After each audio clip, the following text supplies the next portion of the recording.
അവർക്ക് ആനയെക്കുറിച്ച് ശരിയായ പ്രേമുണ്ടെങ്കിൽ ആനയെക്കുറിച്ച് അവർ പഠിക്കണം.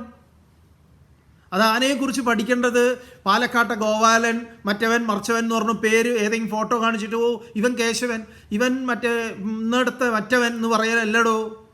ചെല്ല് കാട്ടിലേക്ക്.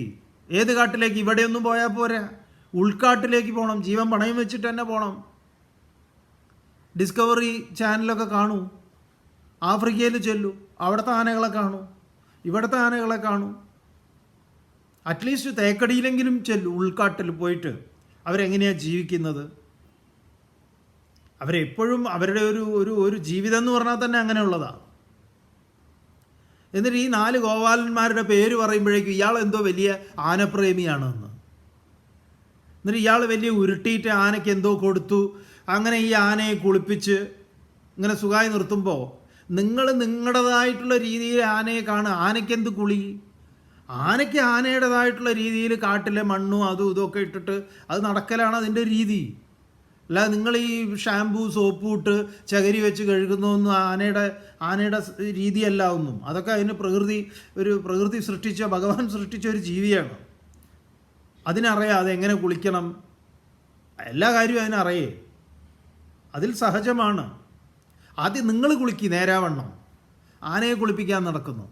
അടുത്ത് വരുമ്പോൾ മണക്കുകയാണ് ഇവന്മാരെയൊക്കെ. എന്നിട്ട് സ്പ്രേ അടിച്ചിട്ട് ഇങ്ങനെ ആ മണം മാറ്റുകയാണ്.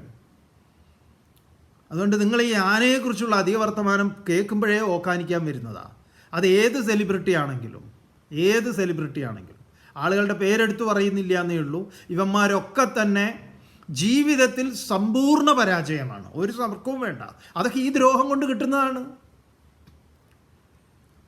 വ്യക്തി ജീവിതത്തിൽ അവർക്കൊക്കെ ദുരിതങ്ങൾ ഉണ്ടാവും, സംശയമില്ല. കുറേ പേര് ദുരിതങ്ങൾ അനുഭവിക്കുന്നുണ്ട്, അല്ലാത്തവർക്ക് ദുരിതങ്ങൾ വരും, തർക്കമൊന്നുമില്ല.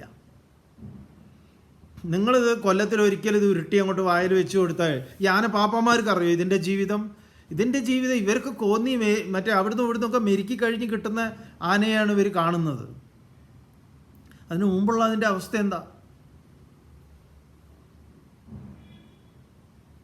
ഇവരുടെയൊക്കെ അവസ്ഥ പറയുക. മോഘാശ മോഘകർമാണ മോഘജ്ഞാനാഹ വിചേതസഹ വിവേകശൂന്യർ. 10 പൈസയുടെ ബുദ്ധിയില്ലാത്തവർ.